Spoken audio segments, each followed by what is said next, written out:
नमस्कार, good morning. स्वागत है आपका मगरा न्यूज पर। तारीख आज हो गई है 19 मई 2023, दिन है शुक्रवार। हिंदी तिथि आज हो गई है ज्येष्ठ माह कृष्ण पक्ष की अमावस्या। आज की ताजा खबरों की अपडेट में बात करेंगे देश भर की तमाम बड़ी काम की खबरों के साथ ही सरकार की ओर से आज लिए गए कुछ महत्वपूर्ण फैसलों, जारी किए गए कुछ नए नियमों की। तो बुलेटिन की शुरुआत करते हैं पहली खबर से। तो क्रेडिट कार्ड का विदेश में इस्तेमाल अब होगा महंगा। 1 जुलाई पर इस पर लगेगा 20% टैक्स।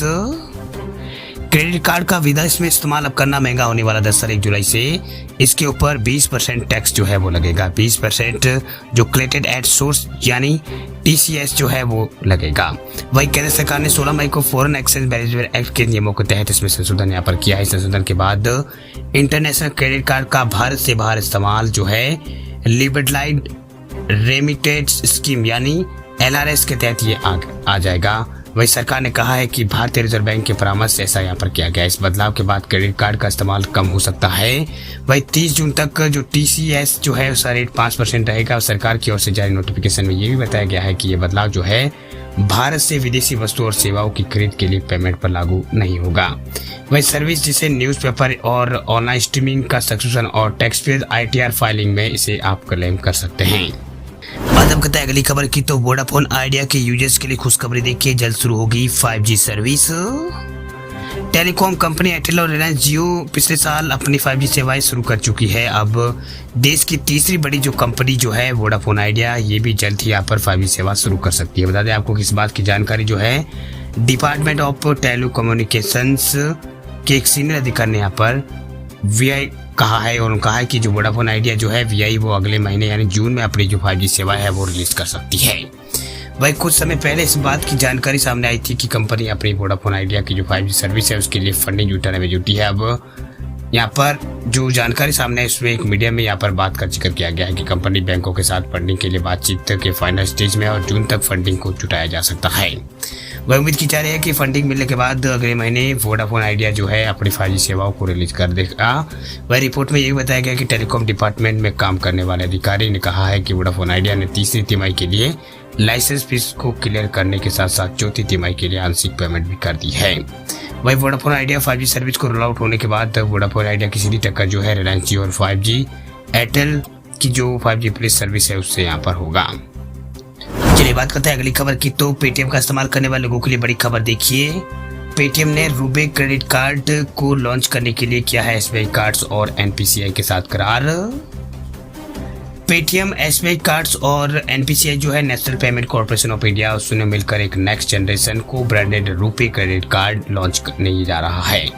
दरअसल वित्तीय समावेशन को बढ़ावा देने के मकसद से ये तीनों कंपनियां साथ आई है। इस नए क्रेडिट कार्ड में यूजर्स को वेलकम बेनिफिट से लेकर खर्च करने पर कैशबैक पॉइंट मिलेंगे, साथ ही शानदार अनुभव और कई तरह के दूसरे जो माइलस्टोन बेनिफिट्स है वो दिए जाएंगे। दरअसल users Paytm SBI credit card को रुपे क्रेडिट कार्ड पर इस्तेमाल कर सकेंगे, जहां क्रेडिट कार्ड के जरिए UPI पेमेंट की सुविधा शुरू हो जाएगी। वैसे क्रेडिट कार्ड को लॉन्च किए जाने के पीछे मकसद यह है कि लोगों तक क्रेडिट उपलब्ध कराया जा सके, साथ ही क्रेडिट के लिए नए यूजर्स को वित्तीय समावेशन के जरिए यहाँ पर फॉर्मल जो इकोनॉमी है उसे यहाँ पर किया जाए।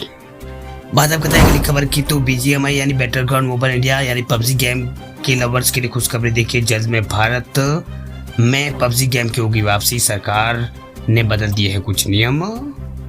प्राइवेसी और सिक्योरिटी की वजह से बैटलग्राउंड मोबाइल इंडिया यानी BGMI को भारत में जुलाई 2022 में बैन किया गया था।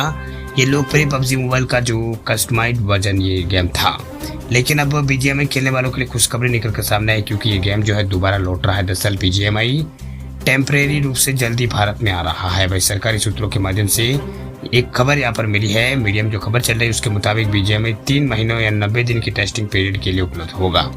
वही इस दौरान अधिकारी भारत के नियमों का उल्लंघन करने के लिए ऐप की बारीकी से जांच करेंगे। यदि अधिकारियों को टेस्टिंग पीरियड के दौरान कोई गड़बड़ी नहीं दिखी तो ऐप पर प्रतिबंध जो है ये ऐप जो है प्रतिबंधों के बिना ही उपलब्ध यहाँ पर होगा। वही नई रिपोर्ट में कहा गया है कि BGMI जो है खिलाड़ियों के लिए 24/7 यानी 24 घंटे यहाँ पर 24 घंटे और 7 दिन उपलब्ध नहीं होगा, क्योंकि इसमें समय समय पर इसकी सीमा और खेलने के घंटे में प्रतिबंध इसमें हो सकता है। अब डेवलपर ने खून जैसे हिंसक ग्राफिक भी अपने लगाने का वादा किया है। पहले गेमर्स के पास ब्लड का कलर बदलने का ऑप्शन था, लेकिन अब जो है एक ही डिफॉल्ट सेटिंग इसमें होगी। ये स्पष्ट नहीं है कि यदि प्रतिबंध हट जाता है तो BGMI में रक्त कैसा दर्शाया जाएगा, ये फिलहाल स्पष्ट नहीं है। चलिए बात करते हैं अब अगली खबर की। तो सरकार का बड़ा फैसला देखिए, अब 30 जून तक बिक सकेगा बिना हॉलमार्क वाले गहने। सरकार की ओर से हॉलमार्क के गहने को लेकर बड़ी खबर निकल कर सामने आ रही है। दरअसल बात यूं है कि सरकार ने सोने और जौहरियों को बड़ी राहत यहाँ पर दी है। दरअसल अब जौहरी बिना हॉलमार्क वाले ज्वेलरी जो है बेच सकेंगे। सरकार ने इसके लिए समय सीमा जो है तय कर दी है। सरकार के ऐलान के मुताबिक अब 30 जून तक सुनार जो है अपनी बिना हॉलमार्क वाली ज्वेलरी का स्टॉक को यहाँ पर बेच सकते हैं। बता दें आपको कि सरकार ने यहाँ पर बिना हॉलमार्किंग वाली ज्वेलरी की खरीद और बिक्री पर रोक पहले लगा दी थी, मगर अब ठीक यहाँ पर सरकार ने इसे आगे बढ़ा दिया है और इसे यहाँ पर 30 जून तक इसको यहाँ पर टाइम दिया गया है। सरकार ने करीब 16,000 ज्वेलरियों को 30 जून तक घोषित करने यहाँ पर घोषित सोने के पुराने हॉलमार्क वाली ज्वेलरी को बेचने की परमिशन दे दी है। अब उनके पास अपना स्टॉक खत्म करने के लिए अभी जो टाइम जो है और मिल गया है। चलिए बात करते हैं अगली खबर की। तो अगली खबर है बीमा कंपनियों को लेकर। बीमा कंपनियों के लिए आधार से केवाईसी आसान करने की कामयाब इरडा ने बनाया है नया टास्क फोर्स। आधार के जरिए बीमा ग्राहकों को केवाईसी आसान हो सके, इसके लिए जो बीमा नियामक है इरडा, वो यहाँ पर एक टास्क फोर्स बना रहा है। दरअसल बीमा नियामक इरडा ने आधार नंबर का उपयोग कर बीमा कंपनियों के लिए केवाईसी यानी अपने ग्राहकों को जानो प्रक्रिया को आसान बनाने को लेकर एक कार्यबल का गठन करने का फैसला किया है, जिसमें 12 सदस्य और इसकी अध्यक्षता जो है इरडा के सदस्य जो है वो यहाँ पर रहेंगे। यानी इरडा के जो सदस्य जो है इसमें अंदर यहाँ पर रहेंगे। वही इसमें क्या कुछ पैसा होगा तो दादा आपको जो धोखाधड़ी है उसे रोकने के लिए केवाईसी की अनुमति यहाँ पर मिलेगी। दरअसल बीमा नियामक विकास प्राधिकरण जो है इरडा, उसने एक अधिसूचना में कहा है कि इस समय भारतीय विशिष्ट पहचान प्राधिकरण यानी उदय नियम और बीमा कंपनियां उनको यहाँ पर सहमति के साथ ग्राहक की पहचान उनके आधार पर जरिए करने की अनुमति देता है। अधिसूचना के अनुसार बीमा क्षेत्र में विशिष्ट ग्राहक पहचान के अभाव में बीमा कंपनियों को ग्राहक को जोड़ने के साथ साथ संभावित धोखाधड़ी को रोकने और सेवाएं और दावे प्रदान करते समय विभिन्न परेशानियों का सामना करना पड़ रहा है। चलिए बात करते हैं अब अगली खबर की। तो ऑटोमोबाइल सेक्टर्स को लेकर ये बड़ी खबर देखिए। यूएस और चाइना से बड़ा होगा इंडिया का ऑटोमोबाइल मार्केट, मारुति कंपनी ने कर ली है तैयारी। बीते कुछ सालों में भारत एक बड़े ऑटोमोबाइल्स मार्केट के तौर पर उभरा है। दुनिया के कई बड़े ऑटोमोबाइल्स ब्रांड्स भारत में अपनी प्रोडक्ट को लॉन्च कर चुके हैं। वही कई ग्लोबल ब्रांड्स भारतीय ऑटोमोबाइल्स मार्केट में अपनी दिलचस्पी दिखा रहे हैं। वही मारुति सुजुकी इंडिया लिमिटेड के चेयरमैन जो है RC भार्गव, उनका मानना है कि अगले 5 सालों में भारत जो है ऑटोमोबाइल बाजार में यूएस और चाइना को भी पीछे छोड़ देगा। दरअसल भार्गव के मुताबिक अमेरिका और चीन वर्तमान में अपनी बढ़ती व्यवस्थाओं के कारण भारत से आगे है। हालांकि ऑटोमोटिव उद्योग के मामले में भारत ने जबरदस्त ग्रोथ हासिल की है। ये पहले से यहाँ पर टू व्हीलर सेगमेंट में लीडर भारत बन चुका है और पैसेंजर कारों की सेल भी लगातार यहाँ पर ग्रोथ हो रही है। वर्तमान में भारत ने हाल के दिनों में जापान को पीछे छोड़ते हुए तीसरा जो बड़ा मुकाम है जो हासिल किया था, अब जल्दी पहला मुकाम जो है बस भारत जो है हासिल कर लेगा।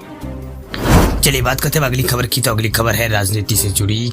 किरण रिजिजू से छीना है कानून मंत्रालय, अर्जुन मेघवाल को मिली है जिम्मेदारी। मोदी कैबिनेट में बड़ा बदलाव हुआ। दरअसल किरण रिजिजू को कानून मंत्री पद से हटा दिया गया है। उनकी जगह पर अर्जुन राम मेघवाल राजस्थान बीकानेर से ये सांसद है, उनको कानून मंत्री बनाया गया है। वे किरण रिजिजू बतौर केंद्रीय कानून मंत्री लगातार चर्चा में रहे और उन्होंने पिछले दिनों न्यायपालिका और सुप्रीम कोर्ट के कॉलेजियम व्यवस्था पर भी सवाल किए थे। वहीं पीएम मोदी की सलाह पर राष्ट्रपति द्रौपदी मुर्मू उन्होंने मंत्रिमंडल के बदलाव को मंजूरी दे दी है। अब किरण रिजिजू को कानून मंत्रालय से बदलकर भू विज्ञान मंत्रालय दे दिया गया है। वही रिजिजू की जगह अर्जुन राम मेघवाल उनके मौजूदा यहाँ पर पोर्टफोलियो के अलावा कानून और न्याय मंत्रालय में राज्य मंत्री के रूप में स्वतंत्र प्रभार जो है उन्हें सौंपा गया है। चलिए बात करते हैं अगली खबर की। तो सरकारी कर्मचारियों के लिए कुछ खबरें देखिए। सरकारी कर्मचारियों का 4% बढ़ाया गया है DA, अब बढ़कर हो गया है 42%। सरकारी कर्मचारियों के लिए अच्छी खबर निकल के सामने आई। दरअसल तमिलनाडु सरकार ने कर्मचारियों के DA में 4% की बढ़ोतरी कर दी है। दरअसल बात यह है कि तमिलनाडु सरकार ने हाल में यहाँ पर सरकारियों को बड़ी खुशखबरी देते हुए जो उनका महंगाई भत्ता जो है 38 से 42% कर दिया है। दरअसल महंगाई भत्ते में ये बढ़ोतरी का फैसला जो है 1 अप्रैल से लागू माना जाएगा। एक आधिकारिक बयान के मुताबिक कहा गया कि इस कदम से राजकोष पर सालाना 2,367 करोड़ रुपए का अतिरिक्त बोझ पड़ेगा। वह सरकार के इस फैसले से 16 लाख कर्मचारी और शिक्षकों और पेंशन भोगी और परिवार पेंशन पाने वाले लोगों को लाभ मिलेगा। वही बयानों में ये भी कहा गया कि DA को 38% से बढ़ाकर 42% कर दिया गया है। बयानों में ये भी कहा गया कि आगे भी केंद्र सरकार ऐसा कदम उठाएगी तो राज्य सरकार भी उनके अनुरूप ही DA में बढ़ोतरी करेगी। वहीं यहाँ पर जो 42% है वो यहाँ पर कर्मचारियों का डीए कर दिया गया है।